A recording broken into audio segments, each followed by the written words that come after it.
Di suatu tempat terpencil, seorang wanita baru saja menyelesaikan shift malamnya. Tidak banyak kendaraan yang lewat di area itu. Satu-satunya taksi yang lewat pergi dengan membawa penumpang lainnya. Ia terpaksa pulang dengan berjalan kaki. Saat sedang melangkah, seorang pria dengan mobil vannya berhenti dan menawarkan tumpangan kepada wanita itu. Namun wanita itu pergi dan menolaknya karena ia tidak mengenali. Sesaat kemudian, terdengar suara lirih orang yang minta tolong dari mobil itu. Dengan rasa penasaran, wanita itu mendekatinya. Ia menelik ke dalam mobil dan mendapati mayat di mobil itu. Suara minta tolong yang sebelumnya ia dengar adalah suara psikopat yang berpura-pura agar ia bisa menjadikan wanita itu sebagai korban berikutnya.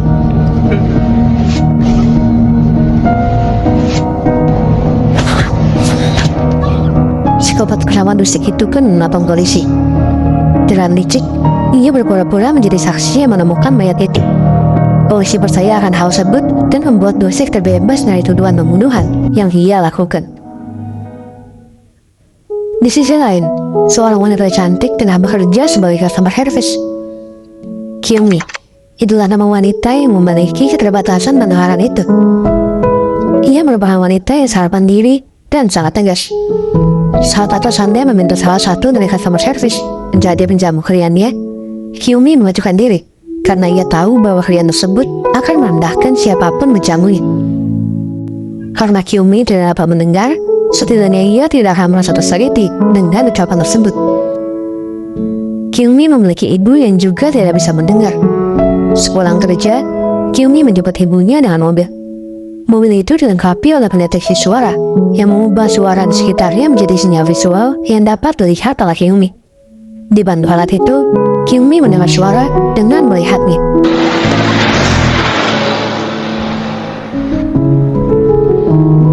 Sementara itu, Sojong mengelinap dari rumahnya untuk pergi berkencan. Ia menggunakan pakaian yang sangat minim. Namun tindakannya itu diketahui oleh kakaknya yang melarang Sojong memakai pakaian itu karena khawatir dengan adiknya. Dengan terpaksa, Sojong pergi berkencan dengan menggunakan pakaian yang lebih tertutup dan berjanji tidak pulang terlalu malam. Sayangnya, janji itu tidak ditepati oleh Sojong dan membuat kakaknya khawatir. Di tengah malam, ia mencari adiknya. Kyungmi dan ibunya sampai di rumah mereka. Sementara Kyungmi memarkirkan mobilnya, ibunya menunggu untuk masuk bersama. Saat itulah, sepasang mata menatap ibu Kyungmi.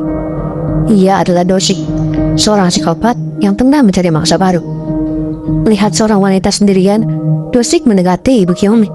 Namun sesaat sebelum berhasil menangkapnya, Sojong berjalan melewati Dosik, membuat Dosik merubah target korbannya ke wanita lain yang lebih muda dan cantik. Setelah berhasil melukai Sojong, Dosik kembali ke mobilnya untuk mengambil senjata. Saat itu, Kyungmi datang untuk menemui ibunya. Namun di tengah jalan, Kyungmi dikejutkan dengan sepasang sepatu yang mengarah ke dirinya dari kegelapan. Ia mendekati asal sepatu itu dan mendapati Sojong yang bersimbah darah dan meminta pertolongan. Tanpa disadari, Dosik terus mengawasi Kyungmi dari kejauhan dan bersiap membunuhnya.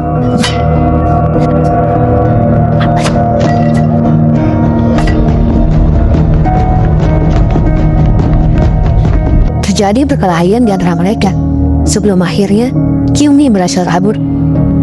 Dosik terus mengejar Kyungmi dan hampir menangkapnya. Untungnya, Kyungmi berhasil kabur dan masuk ke dalam mobil. Saat Kyungmi merasa dirinya sudah selamat, ia menyadari hal aneh.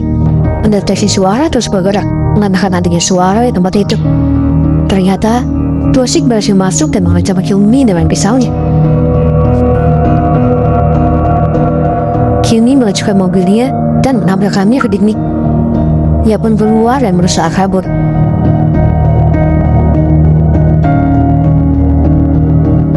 Dosik terus mengejarnya, sampai akhirnya Kyungmi pergi ke tempat ibunya dan menyalakan alarm peringatan. Alarm itu tersambung dengan polisi yang bisa mengawasi mereka dengan bantuan CCTV. Karenanya, Dosik tidak dapat mendekati mereka.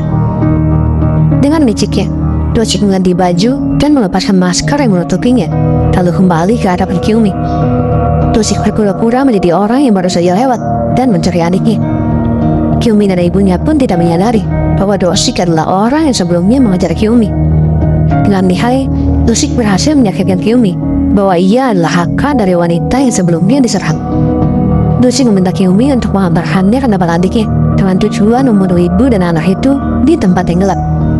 Hyungmin dan ibunya termakan omongan Dosik dan beranjak pergi dengan Dosik. Namun sebelum rencananya berhasil, polisi datang dan menggagalkan rencana Dosik. Mereka bertiga dibawa ke kantor polisi untuk memberikan kesaksian. Kyumi adalah orang pertama yang diminta mengungkapkan kesaksiannya. Walaupun terbata-bata, Kyumi memberikan kesaksian dengan sangat detail.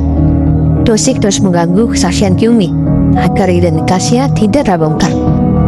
Saat itu, seorang pemabuk datang dan menyebabkan kegaduhan di kantor polisi, menyebabkan polisi keluar untuk membawa orang itu. Saat itulah Dosik kembali menjalankan aksinya. Ia melihat berita acara kesaksian Kyumi yang membuatnya semakin merasa terancam. Selain itu, secara tidak sengaja ibu Kyumi melihat foto wanita di layar HP Dosik. Karena itulah, Dosik berniat membunuh mereka sekarang juga. Untungnya, Jongtak yang berniat melaporkan adiknya yang hilang datang dan membuat Dosik mengurungkan niatnya. Berusaha mereka menghadapi kasus yang sama, Jongtak menunjukkan foto adiknya ke Dosik, ibu Kyumi, dan Kyumi. Kyumi langsung menyadari bahwa adiknya itu adalah korban yang sebelumnya dilihat oleh Kyumi. Sedangkan ibunya terlambat menyadari bahwa wanita itu adalah sosok yang dilihat di HP Dosik. Diam-diam, Dosik mengancam ibu Kyumi agar tidak memberitahukan hal itu. Tiba-tiba, Dosik mengeluarkan pisau dan diam-diam berniat menusuk Jongtak. Untungnya ibu Kyumi berhasil berteriak dan membuat Jongtak menyadari bahaya di belakangnya. Terjadilah pertarungan antara Jongtak dan Dosik.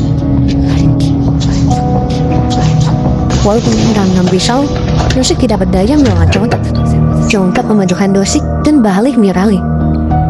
Sementara itu, Kyumi dan ibunya keluar dari kantor polisi untuk meminta bantuan. Saat polisi masuk, Jongtak sedang menodongkan pisau ke leher Dosik. Dengan kemampuan aktingnya yang sangat hebat, Dosik berpura-pura menjadi korban, membuat polisi percaya dan justru menembak Jongtak. Tidak berhenti di situ. Dosik dibebaskan karena dianggap sebagai korban. Tidak lama kemudian, polisi menyadari bahwa orang yang ditangkapnya adalah orang yang salah. Polisi meminta maaf dan membebaskan Jongtak. Begitu pula dengan Kyumi dan ibunya. Namun kini, mereka merasa tidak aman karena ada psikopat yang mengincar mereka. Rumah Kyumi dipenuhi peralatan yang dapat mendeteksi suara. Lampu yang berkedap-kedip serta mainan yang bergerak saat ada suara di sekitarnya. Ketika mereka sedang bersantai, seluruh lampu rumah berkedip. Ternyata ada orang yang terus-menerus menggedor pintu rumah mereka. Kyumi memberanikan diri dan menghampiri pintu itu. Dan ternyata orang yang menggedor pintu itu adalah teman ibu Kyumi yang mengajaknya pergi. Ibu Kyumi pun pergi meninggalkan Kyumi yang sendirian di rumah. Sesaat kemudian, lampu kembali berkedip. Namun kali ini, Kyumi tidak menyadarinya. Lampu berkedip karena Dosik berusaha membuka pintu dan berhasil. Ia masuk tanpa diketahui oleh Kyumi. Sebagai psikopat yang selalu menikmati perburuannya, Dosik tidak langsung membunuh Kyumi. Ia berkeliling dan membuat suara di sekitar rumah, sehingga semua lampu berkedap-kedip. Dengan takut, Kyumi mencari sumber suara. Namun ia merasa aman saat melihat sumber suara adalah alarm yang berdelik. Tentu saja alarm itu dinyalakan oleh Dosik. Kyumi kembali ke kamar dan berusaha menghubungi Jongtak. Namun tiba-tiba Dosik sudah berada di belakang Kyumi. Ia menjauh dan berlari mengenakan gapak ke arah Kyumi.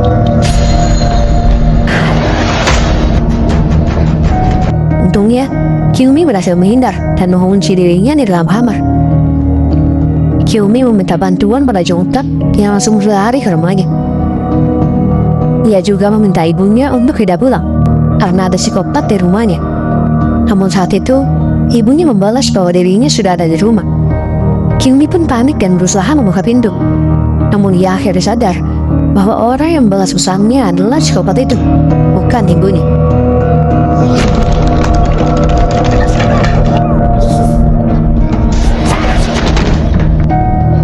Sesaat suasana menjadi hening. Namun saat Kyumi mendekati pintu, tiba-tiba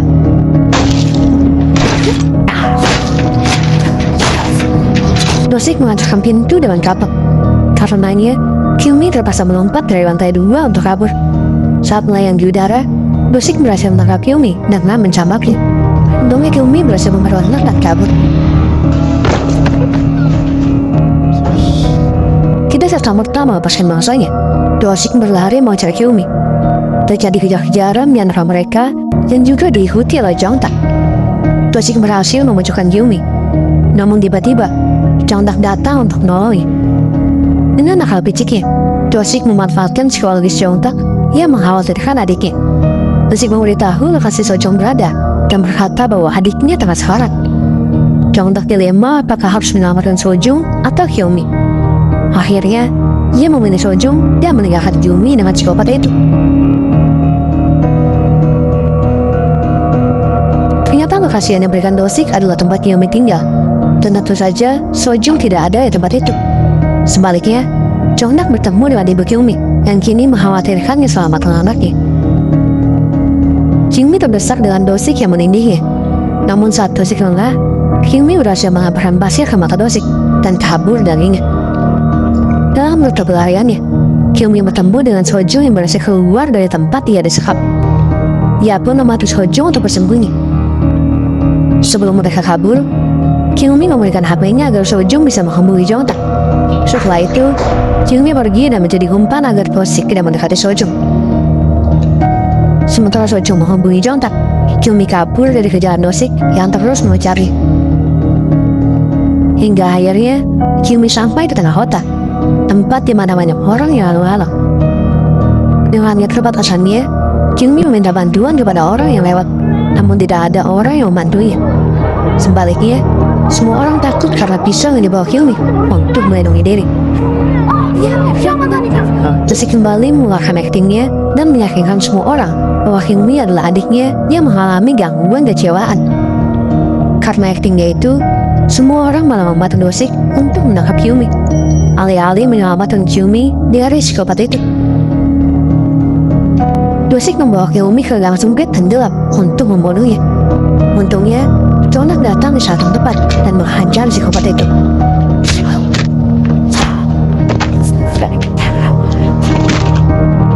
Psikopat itu pun pingsan saat Jongtak mencekiknya. Saat keadaan dirasa sudah aman, tiba-tiba psikopat itu kembali bangun dan memukul Jongtak dengan kaca.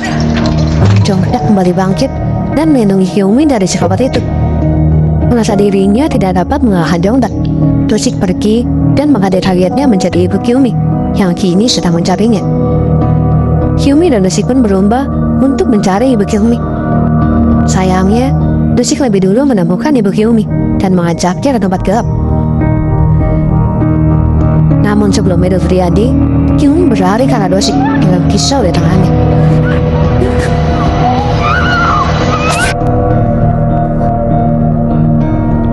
Ternyata tujuan Kyumi bukanlah membunuh Dosik. Alih-alih menusuk Dosik, Kyumi menusuk dirinya sendiri dan membuat seolah-olah Dosiklah yang menusuknya. Karena hal itu, Dosik ini menjadi tersangka yang telah menusuk seorang wanita. Semua orang memandanginya dengan takut. Merasa dirinya tidak bisa bebas dari tuduhan pembunuhan, Dosik mengerahkan seluruh tenaganya untuk membunuh Kyumi. Hal itu yang menyebabkan polisi menembak Dosik dan membuatnya kehilangan nyawa. Walaupun kehilangan banyak darah, Kyumi berhasil selamat dari kejaran psikopat itu.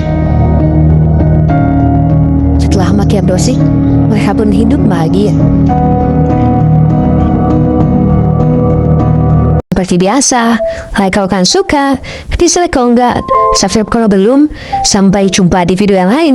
Sekian dari saya, pamit undur diri. Assalamualaikum warahmatullahi wabarakatuh.